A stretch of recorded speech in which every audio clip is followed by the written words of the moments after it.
Hi అండి. అందరూ బాగున్నారనుకుంటున్నాను. ఇంకా బాగుండాలని మనస్ఫూర్తిగా కోరుకుంటూ welcome back to our channel. అందరూ ఎలా ఉన్నారు? ఏం చేస్తున్నారు? కింద కామెంట్‌లో చెప్పండి. ఈరోజు నేను మార్నింగే జర్నీ వ్లాగ్ అనేది ఇక్కడ స్టార్ట్ చేశా. ఇంట్లో దీపారాధన ముగించుకొని మేము బయలుదేరామనమాట. అయితే నిన్నటి వీడియోకి ఒక కామెంట్ వచ్చిందండి. 7 శనివారాల వ్రతము అంటే 7 వీక్స్ చేయాలా? లేదంటే 1 వీక్ చేసినా చాలా అని. 1 వీక్ చేసినా చాలండి. ఒకవేళ లేదు మేము 7 వారాలు చేసుకుంటాం అనుకుంటే 7 వారాలు చేసి మళ్ళొక వారం ఎక్స్‌ట్రాగా గూడా చేసుకోవచ్చు. అలాగనమాట. నేనైతే ఒక్కరోజే చేసుకున్నాను. అలాగే స్వామివారికి ఉద్యాపన చెప్పేసి కదిపేసాననమాట. అలాగా. ఇక్కడ మేమొచ్చిన టెంపుల్ ఏంటంటే, ఇది శంషాబాద్‌కి దగ్గరలో ఉన్న నర్కుడ అనే విలేజ్‌లో ఉందనమాట కాళీమాత టెంపుల్. ఒకవేళ మనము కలకత్తా గనక వెళ్తే కాళీమాత ఎలాగుంటారో మనం ఇక్కడ చూడొచ్చనమాట. అంటే హైదరాబాద్ కంటే మనకు దగ్గరే గదా! మాకు ఇంటి దగ్గర నుంచి దాదాపు 1 ½ అవర్ టైం పట్టింది. సరే ఎప్పటినుంచో అనుకుంటున్నాం గదా అని చెప్పేసి ఇక్కడ దర్శనానికైతే వచ్చున్నాం. ఫస్ట్ ఎంట్రన్స్‌లోనే వినాయకుడి మందిరం ఉందనమాట. ఆ పక్కనే కృష్ణయ్య మందిరం. మనకు బేసిక్‌గా ఇటువైపున ఉన్నట్టుగా అలంకరణలు, పూజా సామాగ్రి అలాగా లేదు. కొంచెం డిఫరెంట్‌గా ఉందనమాట. అంటే కలకత్తా వైపు ఎలాగైతే ఉంటారో సేమ్ అలాగే. చుట్టుపక్కలంతా గ్రీనరీతో చాలా అందంగా ఉంది. టెంపుల్ అంతా కూడా చాలా డిఫరెంట్‌గా ఉంది. ఇక్కడ కలకత్తా కాళీ అమ్మవారనమాట. అలా నల్లటి శరీరంతో ఉంటారు తెలుసు గదా! కాళీమాత. ఇదిగోండి అలంకరణలవి ఇలాగున్నాయి. అటు ఇటుగా చిన్న గుడులు మధ్యలో అమ్మవారిదనమాట. కాస్త పెద్దగా కట్టారు. బావుండింది. అమ్మవారి దర్శనం చాలా జరిగింది. పెద్దగా పబ్లిక్ ఏం లేకపోయినా ఎండ మాత్రం ఘోరంగా ఉందనమాట. ఉదయాన్నే వచ్చినా గూడా. ఈ అపోజిట్‌లో ఉన్న ప్లేస్ అంతా ఖాళీగానే ఉందంటే వచ్చిన వాళ్ళంతా కూర్చోవడానికి అలాగుందనమాట. చూడండి కట్టడం చాలా డిఫరెంట్‌గా ఉంది గదా!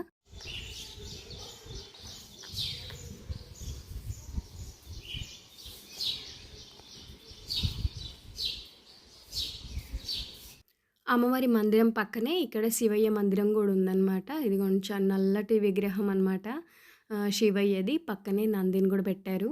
ఇక్కడేంటంటే మనమే చక్కగా అభిషేకం గూడా చేసుకోవచ్చంట. పంతులు గారు అక్కడే ఉండి మనకిస్తున్నారు. అలాగే బిల్వపత్రి, పూజ కూడా చేపిస్తున్నారనమాట. మిగిలిన మందిరాల్లో ఎవ్వరు పెద్దగా లేరు కానీ, ఇక్కడ మాత్రం పంతులు గారున్నారు. సరే స్వామి అలా చేయించుకున్నారనిపించింది. మంచిగా దర్శనం చేసుకొని ప్రశాంతంగా కూర్చున్నాం అక్కడ కాసేపు. అలాగే పక్కనే వెంకటేశ్వర స్వామి మందిరం అనమాట. స్వామివారు గూడా మనం నల్లటి విగ్రహమే. చాలా బావుండింది. ఇదిగోండి ఏరియా అంతా గూడా ఇలాగుండింది. ఇదంతా చాలా లోపలికి విలేజ్ లాగా ఉండింది. అయితే 'భోళా శంకర్' మూవీ ఉంది కదా! చిరంజీవి గారిది. ఇక్కడే షూటింగ్ జరిగిందనమాట. అంటే 'కీర్తి సురేష్‌ది' పెళ్లి ఏదో సంథింగ్ ప్రోగ్రామ్ ఉంది గదా! అది ఇక్కడే షూట్ చేశారంట. అండ్ ఇలా మొత్తం అయితే టెంపుల్ లుకింగ్ వైస్ అయితే చాలా చాలా బావుంది. డిఫరెంట్‌గా మన గోపురాలవి ఇలాగుండవు గదా! ఆ ధ్వజస్తంభము అది వేరేలా ఉంటుంది. ఇక్కడైతే కొంచెం వేరుగా అనిపించింది. బట్ మంచి దర్శనాలైతే జరిగాయి. ఒక మంచి ప్లేస్‌కొచ్చామనిపించింది. మేము ఎక్కువగా ఏదైనా టూర్ ప్లాన్ చేసినా, లేదంటే ఎక్కడికైనా వెళ్ళాలనుకున్నా ఒక టెంపుల్ కలిసేలా చూసుకుంటామనమాట. ప్రతినిత్యం పూజలు చేస్తూ ఉంటాం ఇంట్లో. కానీ టెంపుల్స్‌లలో స్వామివారి దగ్గరుండే పవిత్రత వేరు. ఇలా చక్కగా ఈరోజు స్వామివారికి అభిషేకం చేసుకున్నట్లు ఉంది. చక్కగా టెంపుల్‌ని దర్శనం చేసుకున్నట్లు ఉంది. బయటైతే ఇదిగోండి ఇలాగుండిందనమాట ఖాళీ ప్లేస్. ఇలా ఏదో నీటి కొలనులాగా ఉండింది. ఇక్కడ తులసమ్మ, చక్కగా బాతులు ఇక్కడి నుంచి ఆ పొడవున వరకు ఇవి నీళ్ళల్లో ఆడుతా ఉన్నాయి. భలే అనిపించింది. జస్ట్ ఒక చిన్న క్యాప్చర్ చేశాననమాట. సరే పిల్లలకి కూడా ఒక 2 డేస్ లీవ్ వచ్చింది కదా! ఎలాగో ఎగ్జామ్స్ వాళ్ళు ప్రిపేర్ అయ్యేది అవుతూనే ఉన్నారు. అలా వచ్చి వెళ్దాం అని చెప్పేసి కొద్దిసేపు అయితే వచ్చున్నాము. పెద్దగా టైం ఏం పట్టలేదు. మళ్ళీ వెంటనే రిటర్న్ అయిపోయాము. చాలా ఎండగా ఉండింది.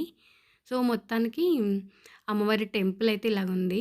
ఎవరైనా చూసుంటే కింద కామెంట్‌లో చెప్పండి. నేనైతే ఫస్ట్ టైం వెళ్ళాను. ఇంకా అక్కడి నుండి ఇంటికొచ్చేసరికి మాకు మళ్ళీ సేమ్ అంటే కొద్దిగా ట్రాఫిక్ ఉండింది. ఒక 1 ½ అవర్‌కి పైనే పట్టిందనమాట. అయితే ఇక్కడ నేను సోఫా మళ్ళీ ఎందుకు చూపిస్తున్నానంటే, ఇది కాస్ట్ అడిగారండి. బేసిక్‌గా ఇది 5 సీటర్ సోఫా. అయితే మేము మాత్రం 4 సీటరే తీసుకున్నాం. ఎందుకంటే మా హాల్ చాలా చిన్నది గదా! మరి 3 సీటర్ అంటే గూడా బావుండదనుకోని మేము కొంచెం 4 సీటర్ అలా తీసుకున్నాము. సో, అది 45,000 అలా ఉంటే మేము 35,000కి అలా మాట్లాడి తెచ్చుకున్నామనమాట. తీసుకొని గూడా 3 ఇయర్స్ అయిపోయిందిలెండి. లోకల్‌లో తీసుకున్నాము. సో, అదిక్కడ క్లారిఫై ఇచ్చాననే అనుకుంటున్నా. ఎండలో వచ్చాం కదా! కొంచెం చల్లగా వీళ్ళకేదైనా చేసిద్దాం అని చెప్పేసి ఇక్కడ పుదీనాతో కూల్ డ్రింక్ చేస్తున్నా. పుదీనా చక్కగా లీవ్స్ అన్నీ కడిగి శుభ్రంగా ఒక 2 గుప్పిళ్ళేసుకున్నాను మిక్సీ జార్‌లో. అలాగే కొంచెం షుగరు, లైట్‌గా సాల్ట్ అనమాట. అసలు వేసి వేయనట్టుగా. అలాగే ఒక నిమ్మకాయ మొత్తం గూడా జ్యూస్ అనేది ఇందులో యాడ్ చేశా. చల్లటి వాటర్ అనేవి యాడ్ చేసుకుంటే బావుంటుందిది. మరీ నార్మల్ వాటర్ కంటే గూడా కాస్త ఎక్కువ చిల్డ్ వాటర్‌లా వేసుకొని దీన్ని చక్కగా గ్రైండ్ చేసేసి కొంచెం ఐస్ యాడ్ చేసుకుంటే చాలా బావుంటుందనమాట. మంచి రిఫ్రెష్‌మెంట్ లాగా అనిపిస్తుంది. మనకి పుదీనా అంటే తెలుసు గదా! యాంటీ ఆక్సిడెంట్స్ ఎక్కువగా ఉంటాయి. శరీరం గూడా తొందరగా చల్లబడుతుంది. కొంచెం ఈ సమ్మర్‌లో మనం ఏదైనా డ్రింక్ ప్రిఫర్ చేయాలి అనుకుంటే ఇలాంటివి బెటర్ అని నా ఒపీనియన్. ఆల్రెడీ నేను ఇంతకుముందు మజ్జిగ అది డైలీ ఒక కుండ నిండా చేసి పెడుతున్నానని చెప్పాను గదా! ఇలా ఎప్పుడైనా బయటికెళ్ళి వచ్చినప్పుడు ఇలా వీళ్ళకి చక్కగా పుదీనా డ్రింక్ చేసిస్తూ ఉంటాను. అందుకనే మీకిక్కడ షేర్ చేశా. ఇంతకుముందు కామెంట్‌లో అడిగున్నారనమాట. సమ్మర్ డ్రింక్స్ ఏమైనా ఉంటే షేర్ చేయండి అని. సో, ఇదొక్కటండి ఎక్కువగా చేసేది ఇది ఒకటి. కొంచెం మింట్ ఫ్లేవర్ ఎక్కువగా ఉంటుంది కానీ లెమన్ గనక యాడ్ చేసుకొని, షుగర్ వేసుకొని కాస్త కూల్‌గా ఇస్తే సూపర్‌గా ఉంటుంది. ఇంక ఇదంతా అయిన తర్వాత నేను మళ్ళీ వెంటనే వంట అనేది స్టార్ట్ చేశా. బ్రేక్‌ఫాస్ట్ ఒకటి బయట తినేసాము. ఇంట్లో ఏం తినలేదు. అదే దర్శనం అయ్యాక తిందాం అని చెప్పి తినలేదు. ఇంక ఇంటికొచ్చి ఫ్రిడ్జ్‌లోంచి అన్నీ బయట పెట్టాననమాట. బెండకాయలు అలాగా కొంచెం సాంబార్ పెడదాం అనుకున్నా. ఇంకా బెండకాయలు అవి అన్నీ కట్ చేసుకొని ఇది పెట్టేసరికి టైం పడుతుంది గదా! ఈలోగా కొంచెం పప్పనేది కుక్కర్‌కి పెట్టేసా. అది కొంచెం చప్పిడి పప్పు తీసి సాంబార్ చేద్దాం అనుకున్నా. ఇటు బెండకాయలన్నీ కట్ చేసేసరికి పప్పు కుక్ అయిపోయింది. చప్పిడి పప్పు తీసేసి ఇందులో వెజిటబుల్స్ అన్నీ వేసి సాంబార్ పెడుతున్నా. 2 పూటలకి సరిపడా ఒకేసారి వంట చేసేస్తున్నాను. నైట్‌కి ఒక్కసారి కొంచెం చపాతీ చేసుకుంటే సరిపోతుంది. రైస్ ఒకటి, సాంబారు, కర్రీ చేస్తున్నా. చప్పిడి పప్పు తీసి పెట్టానని చెప్పాను గదా! చిన్నప్పుడు పిల్లలకి ఇది వేసి నెయ్యేసి తినిపించేదాన్ని. ఎంత బాగా ఇష్టంగా తినేవాళ్ళో. మా పిల్లలు చిన్నప్పుడు చాలా చబ్బీగా ఉండేవాళ్ళు. ఇప్పుడు కొంచెం సన్నగా అయిపోయారనమాట. ఇదిగోండి ఇక్కడ వంటయితే కంప్లీట్ అయింది. మేము చక్కగా లంచ్ చేశామనమాట. వెదర్ ఉంటుండగానే చల్లబడిపోయింది. ఏంటి ఇంతలాగా నల్లగా అయిపోయిందని చెప్పి బయటకొస్తే ఇదిగోండి మబ్బేసింది. చెట్లు అసలు గాలి చెప్పక్కర్లేదు. అదిగోండి చినుకులు రావడం గూడా స్టార్ట్ అయిందనమాట. ఎందుకో అసలు వెదర్ ఈ మధ్య అస్సలు ఎక్స్‌పెక్ట్ చేసిన విధంగా ఉండట్లేదు. మాకైతే అసలు ఈ వర్షం వచ్చినప్పుడల్లా ఒక భయంలాగుంటుంది. ఎందుకు చెప్పనా? ఈ బ్లైండ్స్ అవి ఉన్నాయి కదా! మీరెప్పుడూ అడుగుతూ ఉంటారు. మీరు మెయిన్ డోర్ ముందు వేయించుకున్న బ్లైండ్స్ గురించి చెప్పండి అని. దీని గురించి నేను చాలా సార్లు చెప్పానండి. కస్టమైజ్ చేయించుకున్నాం బయట. కాస్ట్ అయితే చాలానే అయింది. కాకపోతే ఇదిగోండి ఇలా వర్షం వచ్చినప్పుడు, పెద్ద గాలులొచ్చినప్పుడు మాత్రం ఇవి బాగా గాలికొచ్చి కొట్టుకుంటా ఉంటాయన్నమాట. స్టీల్ గ్రిల్‌కి.